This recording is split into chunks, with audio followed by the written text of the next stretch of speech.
حضور نبی رحمت کا بوسہ لینے کا عجیب بہانہ۔ نبی کریم کے ظاہری وصال کا وقت جب آیا، اس وقت آپ علیہ السلام کو شدید بخار تھا۔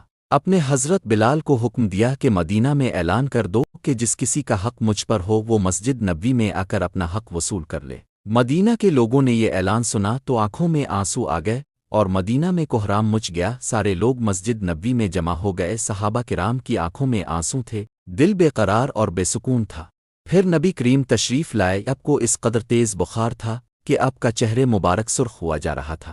نبی کریم نے فرمایا، اے میرے ساتھیوں، تمہارا اگر کوئی حق مجھ پر باقی ہو تو وہ مجھ سے آج ہی لے لو۔ میں نہیں چاہتا کہ میں اپنے رب سے قیامت میں اس حال میں ملوں کہ کسی شخص کا حق مجھ پر باقی ہو۔ یہ سن کر صحابہ کرام کا دل تڑپ اٹھا۔ مسجد نبوی میں آنسوؤں کا ایک سیلاب بہہ پڑا۔ صحابہ رو رہے تھے لیکن زبان خاموش تھی کہ اب ہمارے آقا ہمارا ساتھ چھوڑ کر جا رہے ہیں۔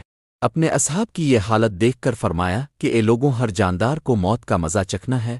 میں جس مقصد کے تحت اس دنیا میں آیا تھا وہ پورا ہو گیا۔ ہم لوگ کل قیامت میں ملیں گے۔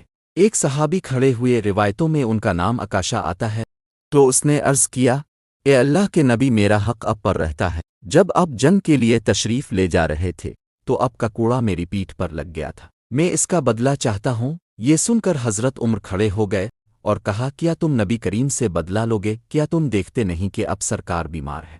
اگر بدلہ لینا ہی چاہتے ہو تو مجھے کوڑا مار لو، لیکن نبی کریم سے بدلہ نہ لو۔ یہ سن کر آپ نے فرمایا، اے عمر، اسے بدلہ لینے دو، اس کا حق ہے۔ اگر میں نے اس کا حق ادا نہ کیا تو اللہ کی بارگاہ میں کیا منہ دکھاؤں گا، اس لیے مجھے اس کا حق ادا کرنے دو۔ آپ نے کوڑا منگوایا اور حضرت عکاشہ کو دیا اور کہا کہ تم مجھے کوڑا مار کر اپنا بدلہ لے لو۔ یہ منظر دیکھ کر صحابہ کرام بے تحاشا رو رہے تھے۔ حضرت عکاشہ نے کہا کہ اے اللہ کے رسول، میری ننگی پیٹھ پر اب کا کوڑا لگا تھا۔ یہ سن کر نبی کریم نے اپنا کرتا مبارک اتار دیا اور کہا، یہ لو، تم میری پیٹھ پر کوڑا مار لو۔